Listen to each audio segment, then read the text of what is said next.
Hello everyone, কেমন আছেন সবাই? আশা রাখি ভালো আছেন। আমি মৌ ফ্রম স্পর্শিতাস কিচেন থেকে বলছি। আজকের নতুন রেসিপি হলো কাতল মাছের ঝোল। তো এই ঝোলটা করার জন্য আমি আগেই মাছ হলুদ লবণে মাখিয়ে রেখেছিলাম। এখন কড়াইতে তেল ভালো করে গরম করে নিয়ে মাছগুলো ভেজে নিচ্ছি।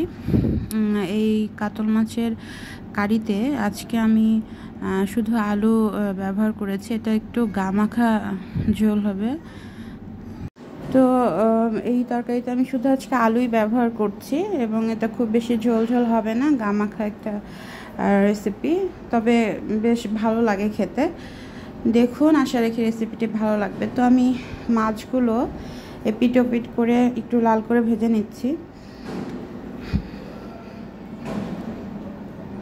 মাছ ভাজা হয়ে গেছে, তো আমি এখন মাছগুলো তেল থেকে উঠিয়ে নিচ্ছি।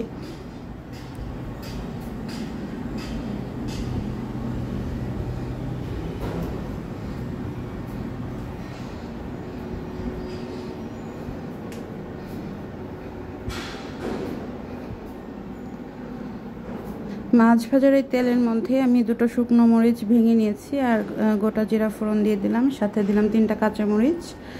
এখন দিয়ে দিচ্ছি পরিমাণ মতো আলু। আমি যে পরিমাণ আলু দিয়ে তরকারিটা রান্না করতে চাই। এখন এতে হলুদ এবং লবণ দিয়ে আমি আলুটা ভালোভাবে ভেজে নিব।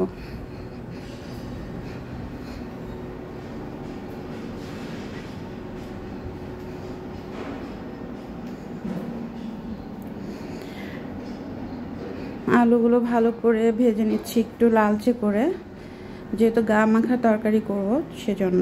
তো এখানে 1 চামচ আদা বাটা, 1 চামচ পরিমাণ জিরা বাটা এবং 1 চামচ পরিমাণ আমি মরিচের গুঁড়া দিয়ে দিচ্ছি।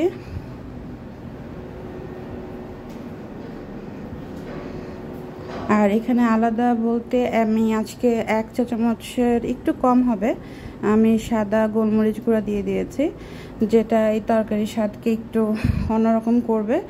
আর গামাখা যেহেতু হবে তরকারিটা, তো এই সাদা গোলমরিচ গুঁড়ার কারণে কিন্তু স্বাদটা অন্যরকম আসবে। আমি একটু জল দিয়ে নিয়ে এটা আলুগুলো ভালো করে কষিয়ে নিচ্ছি। যখন তেলগুলো উপরে উঠে আসবে আমি মাছগুলো দিয়ে দিচ্ছি। এই কষানোর সময় মাছ দেওয়ার একটা কারণ হচ্ছে যে কষানোর সময় মাছগুলো দিলে কিন্তু মশলাগুলো একটু মাছের মধ্যে যায়, যেটা তরকারি রান্নার পরে একটা আলাদা ভালো লাগে কাজ করে খেতে।